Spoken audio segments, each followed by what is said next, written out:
22 জুলাই আমার দুটো কেকের অর্ডার ছিল, আর দুটো কেকই ছিল 2 টায়ার কেক। থিম দুটো যদিও আলাদা ছিল আর ফ্লেভারও আলাদা ছিল।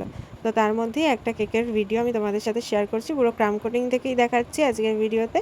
তো এটা ছিল 1.5 পাউন্ডের একটা রসমালাই কেক। এই কেকটা অর্ডার করেছিলেন আমার স্কুলের একজন মিসের মেয়ের বার্থডের জন্য, ওর ফার্স্ট বার্থডে ছিল এটা।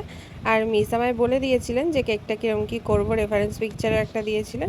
শুধু বলে দিয়েছিলেন যে ক্রিমটা তুমি একটু কম ইউজ করো, আমার মেয়ে তো একদম ছোটো আর ও কেক খেতে ভীষণ ভালোবাসে, কেক দেখলেই তো হামলে পড়বে, আর বাচ্চাদের তো বেশি ক্রিম খাওয়া ভালো না, তাই ক্রিমটা যতটা কম পারা যায় দিও। তো আমি সেরকমইভাবে মিসের কথা মতোই করেছি।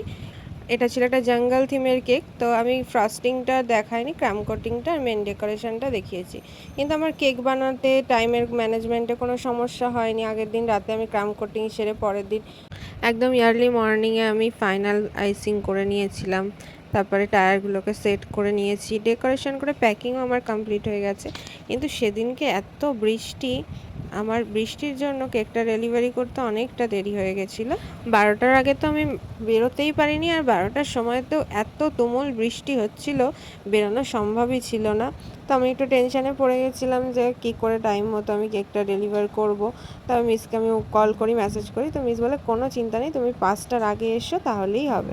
শুনে আমি একটু টেনশন ফ্রি হলাম, আর আমি 3টে থেকে 3:30টার মধ্যে গিয়ে কেকটা ডেলিভারি করে দিয়ে আসি। ভিডিওটা ভালো লাগলে লাইক কমেন্ট শেয়ার করে দিও, আর ফলো করে পাশে থেকো। Thanks for watching, bye. দেখা হবে নেক্সট কোনো ভিডিওতে।